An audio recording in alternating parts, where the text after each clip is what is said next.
Hello dear students, welcome to physics time. हम कर रहे हैं क्लास 12 की फिजिक्स का चैप्टर इलेक्ट्रोस्टैटिक्स।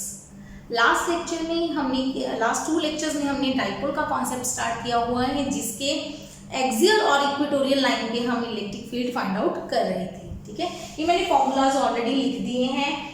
एक्सियल लाइन का इलेक्ट्रिक फील्ड सेम डायरेक्शन होती है डाइपोल मोमेंट की, इक्वेटोरियल का ऑपोजिट होती है, तो नेगेटिव साइन लगाया है जब आप वेक्टर फॉर्म लिखोगे। ठीक है, फिर हमने स्पेशल केसेस किए थे शॉर्ट डाइपोल।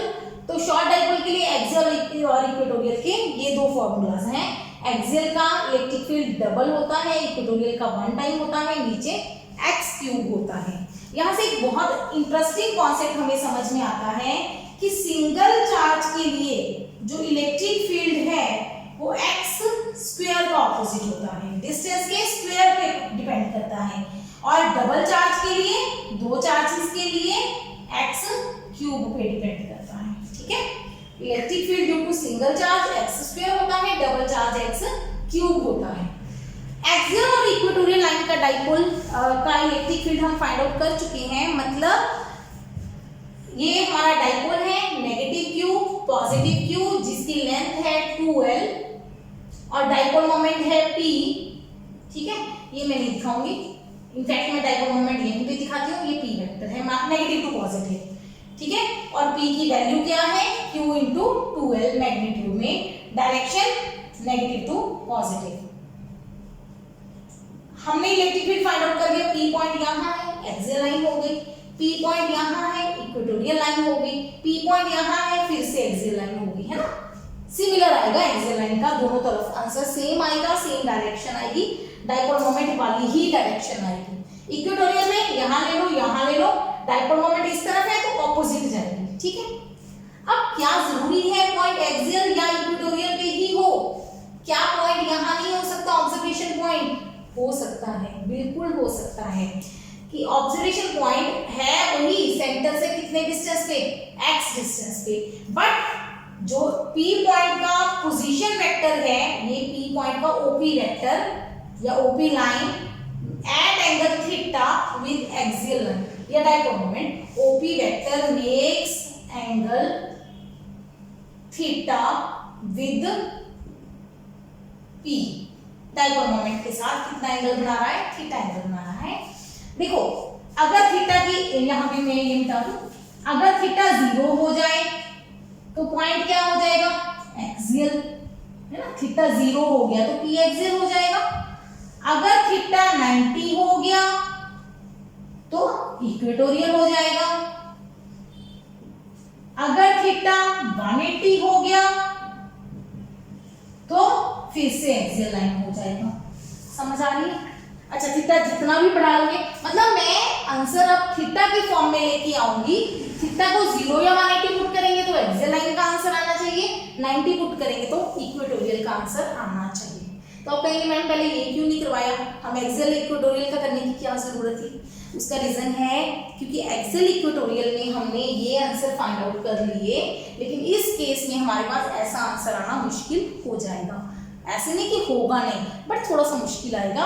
ये जो एट एनी पॉइंट है ये हम सॉल्व करेंगे फॉर शॉर्ट डाइपोल ओनली। ये हम सॉल्व करेंगे फॉर शॉर्ट डाइपोल ओनली। जो मैंने बताया था आपको कि नॉर्मली डाइपोल शॉर्ट ही होते हैं, तो ये हम उसके लिए केस करेंगे। करने को आप एक्सियल और इक्वेटोरियल के आंसर आपको पता है, वो यूज करके आप बड़े डाइपोल के लिए भी आंसर निकाल सकते हैं, but it will be difficult, थोड़ा सा लेंथी हो जाएगा। ठीक है, करें शुरू। अब P पॉइंट पे आपको इलेक्ट्रिक फील्ड इंटेंसिटी पता करनी है। क्या करेंगे? हम करेंगे नेगेटिव चार्ज का इलेक्ट्रिक फील्ड, है ना। आप यही कहेंगे नेगेटिव का निकालो, पॉजिटिव का निकालो। P A B नाम देते हैं। A और B का डिस्टेंस R निकाल लेंगे हम। ये R डिफरेंट होंगे एंगल्स, है ना, डिस्टेंस डिफरेंट होंगे। ये R1 और R2 कैसे निकालें मुझे समझ में नहीं आ रहा। अच्छा, ऐसे कर सकते हैं, ये लेंथ L, ये लेंथ L, है ना। तो ये एंगल हो गया 180 माइनस थीटा। अगर आपका दिमाग में है तो L और R1 ये ट्राइंगल बन रही है, ट्राइंगल में रिजल्टेंट होता है, तो उस तरीके से ये आंसर आ जाएगा। कर सकते हैं, बट वो हो जाएगा डिफिकल्ट, बहुत लेंथी, तो हम इजी मेथड चूज करेंगे। कौन सा? Resolution of a vector. हम कौन सा मेथड यूज करेंगे? Resolution of a vector. ये मेरा पी वेक्टर है, ये हमारा ऑब्जर्वेशन पॉइंट है, ये एंगल थीटा है। हम जो डाइपोल मोमेंट है, resolving dipole moment P into rectangular components. P के कंपोनेंट्स बना दो, रेक्टेंगुलर कंपोनेंट्स, मतलब P के दो हिस्से करो ताकि दोनों आपस में परपेंडिकुलर हो। इक्वेटोरियल में हम सेम तरीका मैं आपको सिखा के चुकी हूँ। अगर ये P वेक्टर है, मुझे इसके दो कंपोनेंट चाहिए, तो P वेक्टर दोनों कंपोनेंट के बीच में होना चाहिए और दोनों कंपोनेंट एक दूसरे के परपेंडिकुलर होने चाहिए। ये तरीका होता है रिजॉल्व करने का। ये मेरा P वेक्टर है, इसके दो हिस्से बनाऊंगी ताकि P वेक्टर बीच में रहे। अब मुझे ये एंगल पता है, ये एंगल पता है, तो जिस तरफ एंगल पता है उस तरफ cos थीटा, दूसरी तरफ sin थीटा। इस तरह से मुश्किल लगता है तो ये चीज याद करो ना, रेजोल्यूशन ऑफ वेक्टर ऐसे किया था, ये a होता था तो इधर a cos थीटा, इधर a sin थीटा। ठीक है, तो ये इस तरीके से हम रिजॉल्व करेंगे P को दो हिस्सों में। ठीक है, ये समझ आ गया? एक बार ये रफ में नोट कर लो क्योंकि हमें डायग्राम वहीं पे दिखाना है। ये भी मिटा रही हूँ क्योंकि इसकी मुझे बाद में जरूरत पड़ेगी। अब देखो क्या है, P के दो कंपोनेंट बना देते हैं, एक इस तरफ P cos थीटा, एक इस तरफ P sin थीटा। मतलब क्या हुआ? इस रेजोल्यूशन का मतलब क्या है? इसका मतलब है, इसको मैं बड़ा कर रही हूँ P, क्योंकि P पूरा है ना, तो P का पूरा हिस्सा बनाएंगे, इधर भी पूरा हिस्सा बनाएंगे। इस रेजोल्यूशन का मतलब क्या है? वी हैव, मतलब क्या है समझा रही हूं, we have divided dipole in two parts. हमने डाइपोल के दो हिस्से कर दिए हैं। हिस्से का मतलब ये नहीं है चार्जेस को अलग अलग कर दिया, नहीं। डाइपोल का मेन हमारे फॉर्मूला में देखो आप, कहीं भी चार्ज नहीं आ रहा, क्या आ रही है? Dipole moment. तो मतलब मैंने समझा कि मेरे पास ये डाइपोल मोमेंट थी। अब इस डाइपोल मोमेंट को मैंने, एक तो डाइपोल मोमेंट ये ले ली, एक ये ले ली, बीच वाला खत्म कर दिया। खत्म कर दिया? कर सकते हैं, यस कर सकते हैं। अब मेरे पास एक डाइपोल ये है, कौन सी डाइपोल है? P cos थीटा। ये इसका सेंटर है, सेंटर वही है पहले वाला O। ये A B सेम थे, है ना, मतलब A B तो रहा नहीं, अब A B रहा नहीं, अब मेरे पास एक डाइपोल है। इस डाइपोल के यहाँ पे P पॉइंट ऑब्जर्वेशन, कितने एंगल पे? थीटा। थीटा तो है ही कहीं, थीटा तो खत्म ही हो गया, जब ए बी लाइन खत्म होगी थीटा खत्म हो गया। तो ये P cos थीटा के कितने एंगल पे है? 90 डिग्री पे। ध्यान दो, सॉरी P cos नहीं, P sin थीटा के, P sin थीटा के कितने एंगल पे है? 90 डिग्री पे। तो ये क्या हुआ? P sin थीटा के अकॉर्डिंग ये जो मेरा ऑब्जर्वेशन पॉइंट है, ये कौन हुआ? Equatorial line. लग रही है equatorial line. P sin theta के सेंटर से है, कितने एंगल पे है? 90 डिग्री पे। तो ये क्या हुआ हमारे लिए? क्या हुआ? क्या हुआ? इक्वेटोरियल लाइन वाला आर्टिकल। ठीक है, तो इक्वेटोरियल का आंसर मुझे पता है, मैं वो आंसर चिपकाऊंगी, खत्म हो जाएगा। प्रॉब्लम क्या है? प्रॉब्लम क्या है? मुझे L नहीं पता, मुझे इस डाइपोल की लेंथ नहीं पता। क्या इस डाइपोल की लेंथ और इस डाइपोल की लेंथ सेम होगी? नहीं, sin थीटा चेंज हो गया, डाइपोल मोमेंट चेंज होगी तो लेंथ भी चेंज हो गई। तो मुझे L नहीं पता, इसीलिए हम ये आर्टिकल सॉल्व करेंगे for short dipole. Clear? Clear है? तो हम शॉर्ट डाइपोल में देखो हमारे पास लेंथ नहीं आती, सिर्फ x आता है।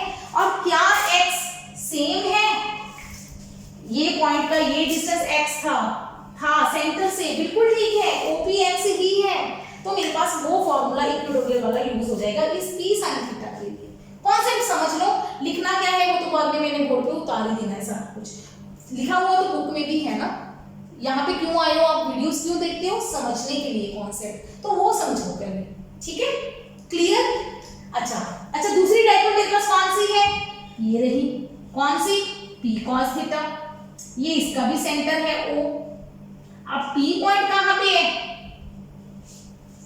X डिस्टेंस पे। अब क्या लग रहा है, P पॉइंट कौन सी एक्सिस में है? डाइपोल मोमेंट की सेध में है। सेध में है मतलब एक्सियल लाइन। तो P cos थीटा के according P point axial line पे है। P sin थीटा के according P point equatorial line पे है, तो दोनों का आंसर मुझे पता है, बिल्कुल पता है। ये रहे दोनों के फॉर्मूले शॉर्ट डाइपोल के लिए। तो इसीलिए स्पेशली मैंने ये चारों फॉर्मूले लिखे थे, एक्सियल, इक्वेटोरियल का और शॉर्ट डाइपोल का। शॉर्ट डाइपोल में मुझे लेंथ की जरूरत नहीं है, तो मैं वो वाला तरीके से मेथड सॉल्व करवाऊंगी, ठीक है, करेक्ट। अच्छा, अदरवाइज तो आपके पास कोई लेंथ मेथड है ही है, आप R1 निकालो, R2 निकालो, आपका आंसर आ जाएगा। सिंपल आंसर नहीं आएगा, कॉम्प्लिकेटेड सी इक्वेशन बनके खत्म हो जाएगा। वो मेथड आप कब यूज कर सकते हो, जब आपके पास वैल्यूज दी हो, एंगल की वैल्यू दी है, सारी वैल्यूज दी है, तो आप वो मेथड भी यूज कर सकते हो। बट सब कुछ पता होना चाहिए, लेंथ भी पता होनी चाहिए, ठीक है, चार्जेस की वैल्यू भी पता होनी चाहिए, फिर आप वो मेथड यूज करोगे, अदरवाइज वो मेथड यूजफुल नहीं होगा। इसीलिए ये मेथड आपको सिखाया जा रहा है। जो क्वेश्चन आपको मिल सकते हैं पेपर में, P cos थीटा के according axial, P sin theta के अकॉर्डिंग इक्वेटोरियल, समझ आ गया। अच्छा, अब बताओ मुझे इस केस में इलेक्ट्रिक फील्ड की डायरेक्शन क्या होगी, इस केस में इलेक्ट्रिक फील्ड की डायरेक्शन क्या होगी, opposite to dipole moment. Dipole moment नीचे है, तो इलेक्ट्रिक फील्ड इस तरफ होगा, E P sin थीटा। क्लियर है। अच्छा, एक्सियल लाइन का इलेक्ट्रिक फील्ड सेम होता है, डाइपोल मोमेंट वाली ही डायरेक्शन, E P cos थीटा। ये भी समझ में आ गया है ना। ये डायग्राम नहीं बनाने पेपर में, सिर्फ समझा रही हूं। अच्छा, P पॉइंट पे आते हैं, P cos थीटा इस तरफ आ रहा है, सेम एज डाइपोल मोमेंट है ना। ये मिटा देते हैं हम ऊपर वाला पार्ट, ताकि यहाँ पे डायग्राम में कंफ्यूजन ना हो। ये भी मुझे नहीं चाहिए, ये यहाँ पे x लिख दिया, इनफ है। अच्छा, P cos थीटा की डायरेक्शन समझ आ गई, E P cos theta same as dipole moment. अच्छा, E P sin थीटा की इसके ऑपोजिट, ये नीचे है, इसके opposite E P sin theta. यहां तक समझ आ रहा है। क्या ये दोनों मैग्नीट्यूड में सेम होंगे? नहीं, एक एक्सियल है, एक इक्वेटोरियल है। एक्सियल वाला इक्वेटोरियल का डबल होता है, बट P सेम होना चाहिए। इस केस में P सेम नहीं है, इसमें P की वैल्यू क्या है, P cos theta, dipole moment की वैल्यू। इधर P की वैल्यू क्या है, P sin थीटा। तो ये दोनों डिफरेंट आएंगे, पर इन दोनों में एंगल कितना होगा, 90 डिग्री। तो इनका रिजल्टेंट क्या बनेगा। अच्छा, मैं मैग्नीट्यूड डिफरेंट बना दूं इनका, एक्सियल वाला थोड़ा सा बड़ा बना दिया क्योंकि देखने में डबल है, तो रिजल्टेंट ये आएगा, है ना। आपको लग रहा है ये परपेंडिकुलर है, परपेंडिकुलर नहीं होगा, ये थोड़ा सा अच्छा सा बनाना, सुंदर सा, ये थोड़ा सा मैं टेढ़ा बना देती हूँ ऐसे। अब ये मेरे पास नेट इलेक्ट्रिक फील्ड आएगा, कितने एंगल पे आएगा, अल्फा एंगल पे, है ना। करें, सॉल्व करें, मजा आएगा करने में। P cos थीटा रिजॉल्व कर रहे हैं, लिखना है हमें P cos theta along OP, P sin theta perpendicular to OP, है ना। नाउ ऑब्जर्वेशन पॉइंट, जो ऊपर जो कंसीडर वाली बात है ना, consider a short dipole of charges plus minus q and dipole moment P। Short dipole लिखा है तो लेंथ मेंशन करने की जरूरत नहीं है, चल जाएगा बिना लेंथ के, ठीक है। We have to find electric field intensity at point P so that OP makes angle theta with P vector। बस इतना सा बता देना, उसके बाद रिजॉल्विंग डाइपोल मोमेंट वाला कॉन्सेप्ट शुरू। Now observation point P is on equatorial line of P sin theta, ध्यान देना, and axial line of P cos theta। So E P cos theta मैं ऐसे लिख रही हूँ, E1 E2 भी लिख सकते हैं आप, पर बताना पड़ेगा भी 1 कौन है 2 कौन है।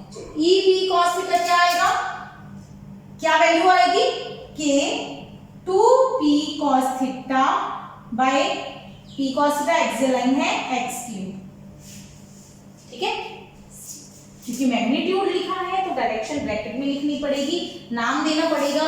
AP हम दे चुके हैं, MN दे दें, MN along PN, P से M की तरफ, ठीक है। कहां से आई, समझना आना चाहिए, ये मैं मिटा रही हूं, ये सिर्फ समझना आना चाहिए। कहां से आई, लिखने की चल जाएगा, बिना लिखे चल जाएगा। E P sin थीटा क्या आएगी, के P की value P sin theta bye x3, या ये लिखा हुआ इक्वेटोरियल का, p sin थीटा ये रहा, इसके इक्वेटोरियल पे है, इक्वेटोरियल का answer k p by x cube. p कौन है? p sin theta, p sin theta by x cube. Direction हो गई लॉन्ग pn। बिल्कुल ठीक, यहां तक तो क्लियर हो गया है ना, आ गया समझ। चलिए आगे मिटा लिया ऊपर वाला पार्ट, इसको नोट करते जाएं टाइम टू टाइम, क्योंकि मैं आपको एंड में टाइम नहीं दे सकती, बोर्ड छोटा है हमारा।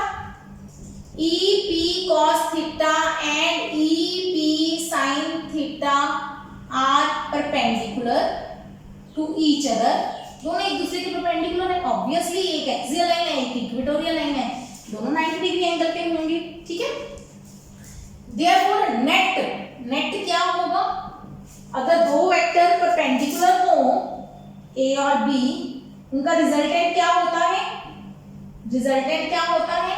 ए square plus b square plus 2ab cos theta under root general resultant है, क्योंकि हमारे पास थीटा 90 डिग्री है, cos 90 0 होता है, तो रिजल्टेंट आ जाता है a square plus b square का अंडर रूट।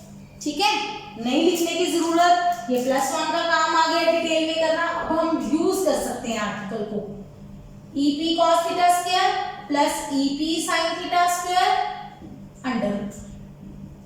दोनों की वैल्यूज पुट कर दो, दोनों की वैल्यूज पुट करेंगे तो क्या आएगा? 1k 2p cos theta by x cube का square plus k p sin theta by x cube का square under root. k square common आएगा राजे, दोनों में से k बाहर कर दिया, p स्क्वायर कॉमन आएगा, p बाहर कर दिया, x 6 कॉमन आएगा, x क्यूब बाहर कर दिया, अंदर क्या बचा? देखो अंडर रूट से बाहर आ गए तो जो जो फैक्टर स्क्वायर में थे वो बाहर आके सिंगल पावर रह जाएगी, ठीक। अच्छा, अंदर क्या बचा? 2 cos थीटा का स्क्वायर मतलब 4 cos square theta plus sin square theta. ये देखो, ये समझ आ गया, मैं इसको मिटा दूं। ये देखो, बस यहां तक समझ आ गया तो आर्टिकल खत्म है। बस छोटा सा स्टेप है, हमें पता है cos square plus sin square 1 होता है, तो मैं देखना क्या कर रही हूं, अंडर रूट इसको मैं 3 cos square theta plus cos square theta 4 को 2 पार्ट में ब्रेक कर लिया, इजी बनाने के लिए। यहां तक में आंसर चल जाता, थोड़ा सा हम हमेशा कोशिश करते हैं फिजिक्स में आंसर्स को सिंप्लीफाई करने की। तो cos स्क्वायर 4 को तोड़ दिया, 3 और 1 है ना, 3 अलग छोड़ दिया, cos square plus sin square क्या हो जाएगा? 1। तो हमारे पास नेट इलेक्ट्रिक फील्ड आ गया kp by x cube under root 3 cos square theta plus 1, या 1 प्लस 3 cos स्क्वायर थीटा एक ही बात है, ठीक है। चाहे 1 आगे रख लो, चाहे ऐड है, में कोई फर्क नहीं पड़ता। This is the net electric field. क्या ये आर्टिकल खत्म हो गया? छोटा सा स्टेप बचा है, डायरेक्शन भी बतानी पड़ेगी। किसी भी वेक्टर की डायरेक्शन किससे पता चलती है? एंगल से। अगर डायरेक्शन ये स्टैंडर्ड नहीं है, ये स्टैंडर्ड नहीं है तो एंगल निकालेंगे। एंगल क्या निकालेंगे? tan alpha. tan अल्फा की वैल्यू, वैसे तो यही तरीका भी था हमारा, जिसके साथ एंगल बनता है वो रिजल्टेंट वाला है ना, ये यहां से मैं सीधे ही लगा दूं, परपेंडिकुलर बाय बेस बनेगा। परपेंडिकुलर कौन है? EP sin theta bye EP cos theta, है ना। डिवाइड कर दो मुझे दोनों को, तो tan अल्फा मेरे पास आ जाएगा, tan अल्फा डिवाइड खुद से करोगे मजा आएगा, ऊपर sin नीचे cos। देखो दोनों को जब डिवाइड करोगे k कट जाएगा, x क्यूब कट जाएगा, p कट जाएगा, sin by cos half tan theta आ जाएगा। Very important, resultant makes angle. हमारा ओरिजिनल कौन था?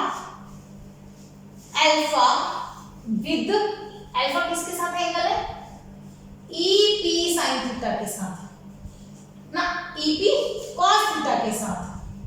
हमारा ओरिजिनल ये तो हमने लिया था EP cos थीटा, नहीं, मुझे एंगल किसके साथ चाहिए? P के साथ। हाउ मच एंगल P के साथ कितना बना रहा है हमें? देखो ये P था, ये P वेक्टर है, ये मिटा दे, बीच में ये लाइन मिटा दे, नोट कर लेना। ये P वेक्टर है, ये P वेक्टर है, रिजल्टेंट कुछ ऐसे जा रहा है, कुछ ऐसे इस तरफ नेट रिजल्टेंट जा रहा है, ये P नेट लिखा हुआ है ना। अच्छा ये P पॉइंट था, ये एंगल कुछ ऐसे ध्यान दो, ये P पॉइंट था, ये एंगल थीटा था, ये नेट रिजल्टेंट है, नेट रिजल्टेंट है, ये एंगल अल्फा है, तो ये नेट रिजल्टेंट ये एंगल कितना होगा, ये अल्फा है तो ये अल्फा, तो ये एंगल कितना बनेगा थीटा प्लस अल्फा। कुछ बेसिक मैथमेटिक्स है। देखो P पॉइंट से थीटा एंगल पे ये गया, अल्फा एंगल पे आगे नेट गया, तो resultant makes angle theta plus alpha with P vector. P के साथ कितना एंगल बनाता है थीटा प्लस अल्फा। ये याद रखना है कि रिजल्टेंट का एंगल इसके साथ अल्फा है पर P के साथ थीटा प्लस अल्फा है। ठीक है, क्लियर? स्पेशल केस बता करके दिखाओ। एक्सियल के लिए थीटा कितना होगा 0 डिग्री या 180 डिग्री, है ना, दोनों ही हो सकते हैं। एक्सियल इधर भी हो सकता है इधर भी हो सकता है, तो थीटा की वैल्यू चेंज हो जाएगी। तो cos 0 कितना होता है 1, cos 180 कितना होता है -1, पर हमें चाहिए स्क्वायर, दोनों का स्क्वायर ही चाहिए। cos के थीटा, cos के थीटा क्या होगा 1, करो जरा add, net electric field axial क्या क्या आ जाएगा, करो cos के 1, 3 + 1 4, 4 का अंडर रूट 2, kp2/x³। ओ बिल्कुल सही, बिल्कुल सही, सेम आया। अच्छा अल्फा निकालेंगे तो थीटा कितना है 0, tan 0 0, अल्फा भी 0 आएगा, मतलब सेम डायरेक्शन आएगी अल्फा की। मजा आया करके। अच्छा इक्वेटोरियल के लिए निकाल लोगे, इक्वेटोरियल के लिए थीटा कितना होगा 90 डिग्री, cos 90 क्या होता है 0, ये मैं छोटू सा लिख रही हूँ, जरूरत नहीं है, समझ लेना, कर सकते हो आप, मेरे को लिखने की जरूरत नहीं है, आपको जरूरत है पेपर में। cos 90 0, cos थीटा 0 हो गया, ये 0 हो गया, 1 बचा, तो नेट इक्वेटोरियल का इलेक्ट्रिक फील्ड क्या आएगा k, देखो ये 90 0 हो गया, 0 + 1 1 का अंडर रूट 1, kp/x³ आंसर आ गया। बिल्कुल ठीक, इक्वेटोरियल का यही होता है। ठीक है, तो नाउ यू कैन अंडरस्टैंड कि हम शॉर्ट डाइपोल के लिए करते हैं। देखो आंसर शॉर्ट डाइपोल वाला मैच किया, ये नहीं मैच करेगा, ये नहीं करेगा, कभी भी नहीं करेगा। ठीक है, ये आंसर लाने के लिए आपको क्या करना पड़ेंगे, क्या करने पड़ेंगे, वो वाला लेंथी वाला मेथड कि ये R1 निकालो, ये R2 निकालो, फिर आ जाए, बट वो बहुत डिफिकल्ट है, इसीलिए वो आपको नहीं करवाया जाता। ये करके जरूर मजा आया होगा। जब हमने किया था ये first time, we enjoyed a lot, हमें बहुत अच्छा लगा ये आर्टिकल करके। क्लियर है कोई डाउट? डाउट है, मैं ये नहीं कह सकती अभी पूछो, कोई बात नहीं, आप मुझे कमेंट्स करो, मेल करो, जहां पे भी डाउट है आई विल ट्राई कि आपको नेक्स्ट वीडियो में वो डाउट क्लियर कर दें। नेक्स्ट नहीं आएगा, आप जब भी ये वीडियो देखोगे, जब भी देख रहे हो, आप मुझे कमेंट्स लिखिए, मैं आपकी मेल पे या आपको कमेंट्स में भी रिप्लाई कर दूंगी कि आप यहाँ पे कौन से स्टेप में मिस्टेक कर रहे हो। या अगर मान लो आप मैंने आज वीडियो बनाई है, आप आज नहीं देख रहे हो, आप पीछे चल रहे हो, आप बाद में मेरी वीडियोस देख रहे हो, ठीक है, मुझे पब्लिश किए हुए काफी टाइम हो गया, तो कोई बात नहीं, आप जो मुझे बताओगे मैं तब एक एक्स्ट्रा वीडियो बना के आपको कमेंट में लिख दूंगी कि ये वीडियो देख लो, आपको आपका डाउट यहाँ पे क्लियर हुआ है। ठीक है, तो एंजॉय किया आज का lecture. At any point of dipole भी आप इलेक्ट्रिक फील्ड फाइंड आउट कर सकते हो, तो कभी इसके न्यूमेरिकल्स भी आपको मिल सकते हैं। ठीक है, लर्न किया, अच्छी बात है। Keep watching, keep learning, take care.